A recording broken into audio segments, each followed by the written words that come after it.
Good morning friends. आपल्या इकोच्या next लेक्चरमध्ये आपण भेटत आहोत आणि ऑलमोस्ट माझा अंदाज चुकीचा नसेल तर 1 महिन्याच्या पिरियड नंतर किंवा त्याच्यापेक्षा जास्त आपण भेटत आहोत. मध्यंतरी आपण ओसी आणि मित्रांनो याचे लेक्चर घेतलेले होते, काय हरकत नाही. तर आज आपण मित्रांनो घेणार आहोत 4th chapter supply analysis. C आपला आतापर्यंत युटिलिटी आणि डिमांडचे चॅप्टर्स झालेले आहेत. युटिलिटीचा लास्ट पॉईंट आणि डिमांड मध्ये इलॅस्टिसिटी ऑफ डिमांड हे 2 पॉइंट्स मित्रांनो आपण होल्ड केलेले आहेत. ते आपण ऍक्च्युली आपलं क्लास चालू झाल्यानंतरच्याच लेक्चरमध्ये घेणार आहोत. आणि आपण आज एक मित्रांनो नवीन चॅप्टर चालू करत आहोत, चॅप्टर नंबर 4 प्रोड्युसर्स अनालिसिस किंवा त्याला मित्रांनो प्रोड्युसर्स बिहेवियर सप्लाय अनालिसिस असं पण म्हणू शकतो. ठीक आहे, खूप इंटरेस्टिंग चॅप्टर आहे मित्रांनो. आणि सी तुमच्या भविष्याच्या दृष्टीने तुम्हाला हा चॅप्टर अतिशय महत्त्वाचा आहे. ठीक आहे, तर फ्रेंड्स आपण खूप वेळेस ऐकतो की सध्या सप्लाय खूप कमी झालेला आहे, इकॉनॉमी खूप डाऊन झालेली आहे. सध्याच्या काळात जर का मित्रांनो आपण बघितलं तर मंदीचा मित्रांनो काळ चालू आहे. खूप ठिकाणी असणारं डिमांड कमी झालेलं आहे आणि त्याच्यामुळे सेलर्सचा सप्लाय सुद्धा कमी झालेला आहे. तर एक्झॅक्टली सप्लाय म्हणजे काय, सप्लायचे डिटर्मिनंट्स काय आहेत, लॉ ऑफ सप्लाय जो इकॉनॉमिक्सचा खूप बेसिक आणि महत्त्वाचा लॉ समजला जातो प्रॅक्टिकल लाईफमध्ये, त्याचा अर्थ काय होतो ते सगळं आपण या चॅप्टरमध्ये पाहणार आहोत. तर सप्लायशी रिलेटेड काही कन्सेप्ट ज्या बेस कन्सेप्ट आहेत त्या मित्रांनो आज आपण काय करणार आहोत, समजून घेणार आहोत फ्रेंड्स. तर सी आपल्या पहिल्या ज्या 3 कन्सेप्ट आहेत ज्या आपल्या मित्रांनो व्ह्यू पॉइंटने अतिशय महत्त्वाच्या आहेत त्या आहेत आपल्या सप्लाय चॅप्टरच्या दृष्टीने टोटल आउटपुट, स्टॉक आणि शेवटी सप्लाय. तर मित्रांनो समजून घ्या टोटल आउटपुटचा अर्थ काय. आउटपुट आपण आपल्या जनरल लँग्वेजमध्ये त्याला प्रोडक्शन म्हणतो. ठीक आहे, तर प्रोडक्शन म्हणजेच आउटपुट का, तर एका अर्थी हो आपल्या जनरल लँग्वेजच्या व्ह्यू पॉइंटने विचार केला तर यस. पण इकॉनॉमिक्स मध्ये मित्रांनो प्रोडक्शन किंवा टोटल आउटपुटचा थोडासा अर्थ वेगळा आहे. तर आपण पहिल्यांदा समजून घेऊ की कन्सेप्ट काय आहे. आपण पहिल्यांदा प्रोडक्शन करतो, प्रोडक्शन मधून मित्रांनो स्टॉक क्रिएट केला जातो आणि स्टॉक मधून मित्रांनो गुड्स काय होतात, सप्लाय होतात.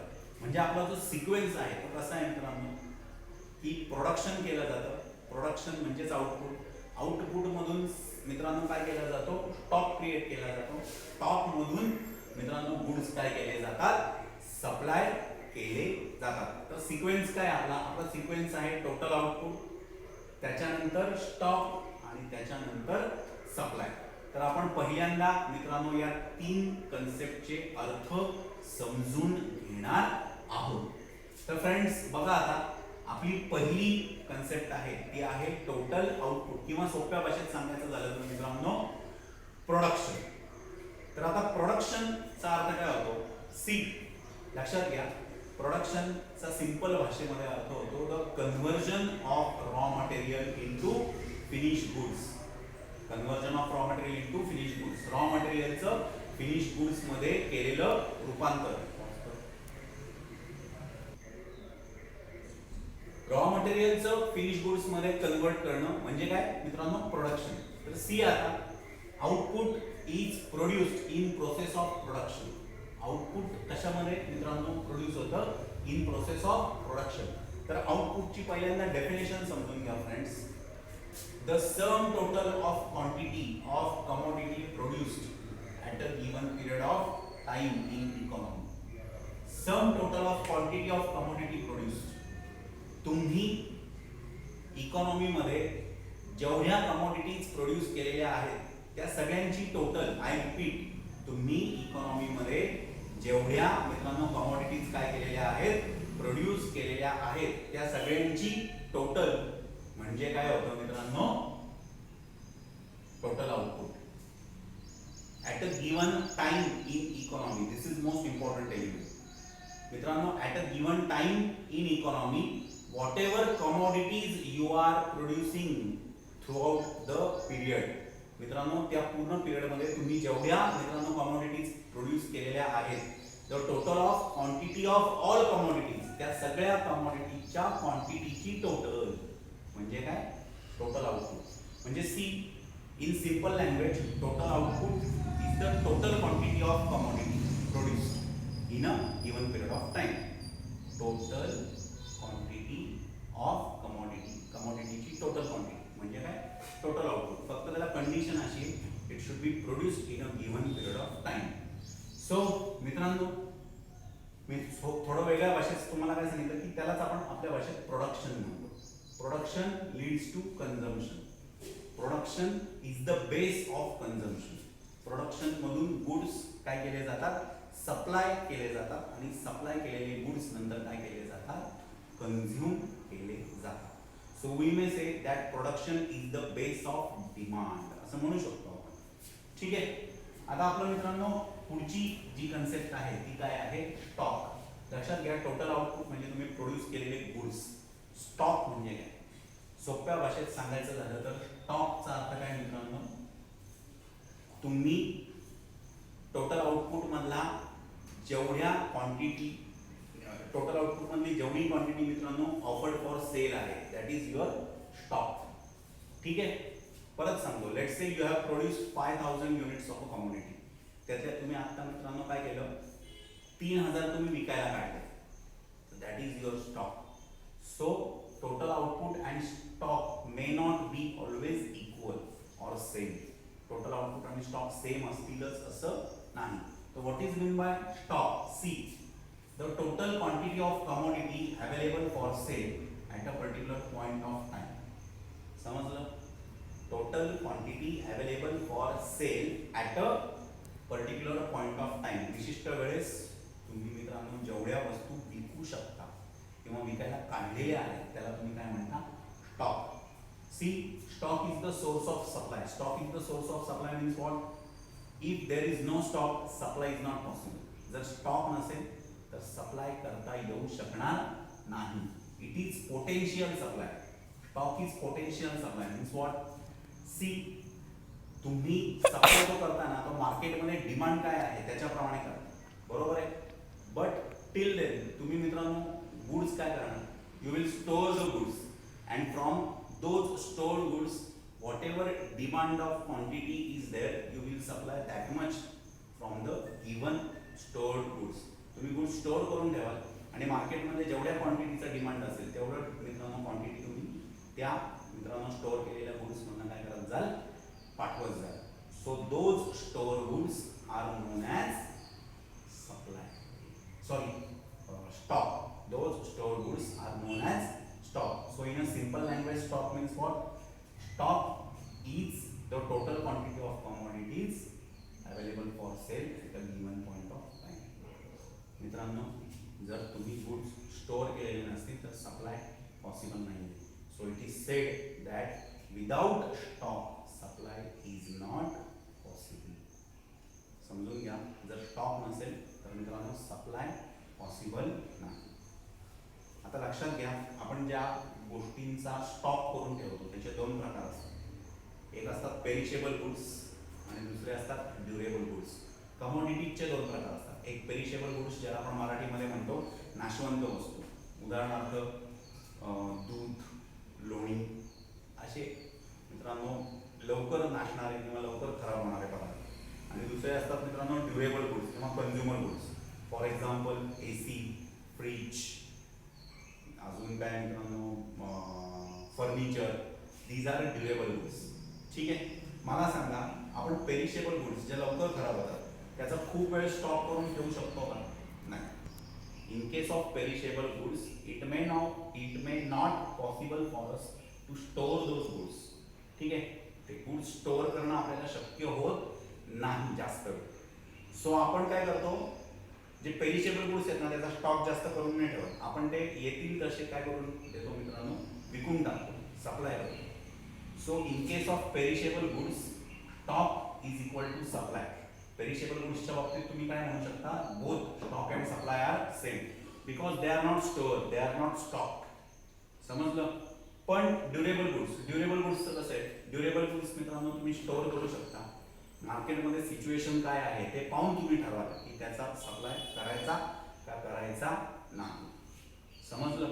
म्हणजे जर आपण विचार केला तर durable goods can be stored. So in case of durable goods stock is more than supply. किंवा वेगळ्या भाषेत स्टॉक एक्सिड्स सप्लाय. परत लक्षात घ्या, पेरिशेबल गुड्स स्टोअर नाही करू शकताय. सो जेवढ्या आहेत तेवढ्या आपण काय करून टाकतो, सप्लाय करून टाकतो. So in case of perishable goods stock is equal to supply. But in case of durable goods, they can be stored, so they are brought into market as per their demand. So in case of durable goods, stock is more than supply. तर आता मित्रांनो, मगासपासून आपण एक शब्द repeatedly ऐकतोय, supply supply and supply. तर exactly सप्लायचा अर्थ काय होतो आपल्याला माहिती आहे. सप्लाय म्हणजे काय मित्रांनो, मार्केटमध्ये ज्या वस्तू, ज्या कमोडिटीज प्रोड्यूस झालेल्या आहेत त्या मार्केटमध्ये सप्लाय करणे, that is known as supply. But सप्लायचा अर्थ तेवढाच होतो का, किंवा सप्लायचा स्पेसिफिक टर्म्समध्ये अर्थ काय होतो, तर ते मित्रांनो आपण आता पाहणार आहोत. सप्लायची डेफिनेशन काय. सी, पॉल सॅम्युएल्सनने मित्रांनो सप्लायची डेफिनेशन सांगितलेलं आहे. पॉल सॅम्युएल्सन काय सांगतो, he was very renowned economist. तो काय सांगतोय बघा, supply refers to relation between market prices. See, supply म्हणजे काय, relation between market prices and amount of goods that producers are willing to supply. ठीक आहे. याच्यामध्ये ना मित्रांनो या दोन गोष्टी जास्त महत्त्वाच्या आहेत. की supply refers to relation between market prices and amount of goods. Market प्राइसला मित्रांनो तुम्ही नाव द्या प्राइस, समजलं. अमाऊंट ऑफ गुड्सला तुम्ही नाव द्या क्वांटिटी, समजलं. आपल्या भाषेत मित्रांनो ही नावं सांगितली. पॉल सॅम्युएल्सनचं म्हणणं काय आहे, supply refers to relation between quantity and price that producers are willing to supply. Producer दिलेल्या किमतीला किती क्वांटिटी सेल करायला रेडी आहे, दॅट इज सप्लाय. समजलं. I repeat, how much quantity is the producer ready to sell at a given price at a given time. समजलं. म्हणजे मित्रांनो, producer दिलेल्या किमतीला जेवढी क्वांटिटी सप्लाय करायला रेडी आहे त्या गोष्टीला मित्रांनो म्हटलं जातं सप्लाय. याच्यामध्ये कदाचित त्याने तेवढ्या क्वांटिटी मित्रांनो सेल केलेल्या नसतील, पण जर त्या किमतीला तो तेवढ्या क्वांटिटी सेल करायला रेडी असेल तर that is termed as supply. मग हेच मित्रांनो आपल्या याच्यामध्ये काय सांगितलेलं आहे, supply is a quantity of commodity that a seller is willing and able to offer. Able to offer किंवा able to sell, offer for sale, समजलं, at a given price during the given period of time. म्हणजे तुमच्या एक गोष्ट लक्षात आलं असेल ना मित्रांनो, supply refers to three things. Supply is the given quantity which the seller is ready to sell at a given time and at a given price. म्हणजे सप्लायच्या डेफिनेशन मध्ये तुम्ही या तीन गोष्टी मेन्शन करणं गरजेचं आहे. ठीक आहे. क्वांटिटी, टाइम आणि price. Supply is the function of quantity, time and price. Supply मित्रांनो वस्तूची किंमत किती आहे, वेळ काय आहे आणि वस्तू किती क्वांटिटीमध्ये सेलरकडे अवेलेबल आहे, या तीन गोष्टींवर डिपेंड करतो. सो शॉर्टकटमध्ये सप्लायचा अर्थ काय झाला, supply is the quantity that the producer is ready and able to sell at a given time at a given price. ठीक आहे. सो हे एवढं मित्रांनो कॉम्प्लिकेटेड न लिहिता मी सांगितलेली डेफिनेशन जरी तुम्ही लिहिली तर ती जास्त सोपी. Supply is quantity that the seller is ready to sell at a given time at a given price. ठीक आहे. तर मित्रांनो सप्लायचा सोप्या भाषेत अर्थ तिन्ही गोष्टी जुळल्या पाहिजेत. प्रोड्युसरकडे तेवढी क्वांटिटी अवेलेबल पाहिजे, त्या टाइमला त्या किमतीला मित्रांनो तेवढी क्वांटिटी सेल झाली पाहिजे. When all these three things put together, या तीन गोष्टी ज्यावेळेस एकत्र येतात then that is termed as supply. याचा एक प्रॅक्टिकल एक्झाम्पल घेतो म्हणजे तुमच्या लक्षात येते तिन्ही गोष्टी. समजा मित्रांनो एखाद्या माणसाने 4000 किलो मित्रांनो व्हीट प्रोड्यूस केला, गहू प्रोड्यूस केला. तर दिस इज युअर टोटल आउटपुट. त्याने काय केलं मित्रांनो, यातल्या 2000 किलो गहू मित्रांनो त्याने काय केला which he is ready to sell. राहिलेले 2000 तो रेडी टू सेल नाहीये. So this 2000 kg is stock. आणि यातला आत्ता मित्रांनो मार्केटमध्ये जी कंडिशन आहे त्यातला तो 1500 किलो विकायला तयार होता. So this is your supply. So total output म्हणजे total production. Out of that production जेवढी क्वांटिटी तुम्ही मित्रांनो फर्दर सेलसाठी मार्केटमध्ये आणताय दॅट इज युअर स्टॉक. आणि त्यातली ॲक्च्युअल सेल्ससाठी तुम्ही मित्रांनो जेवढी मित्रांनो ठेवलेली आहे at a given time and प्राइसला that is your supply. So हे होते मित्रांनो आपले सप्लायचे 3 बेस, सप्लायच्या 3 बेसिक कन्सेप्ट्स. तर या परत एकदा मित्रांनो आपल्या नोट्समध्ये स्टडी करा, या वाचा. काही डाऊट असेल तर क्लॅरिफाय करण्यासाठी परत मित्रांनो मला कॉल करा 8800927791 या नंबरवर. आणि आता आपला इकोचा स्पीड थोडासा मित्रांनो रेग्युलर राहील, आपले लेक्चर्स रेग्युलर राहतील. जमलं तर एखाद दिवशी एखादं लेक्चर मी एक्स्ट्रा पण टाकत जाईल. आय होप परत एकदा आपण बॅक टू द सीन आहोत. ठीक आहे. आणि तुमचा अभ्यास आता मित्रांनो थोडासा इथून पुढे जास्त ॲक्सेलरेट होईल. ठीक आहे. अभ्यास करा. अकाउंट्सला पण मित्रांनो आपण भेटतच आहोत. वेळ वाया घालवू नका. वेळ फार मित्रांनो महत्त्वाची आहे. ठीक आहे. लवकरच भेटू अशी अपेक्षा आहे. तोपर्यंत घरात राहा, सुरक्षित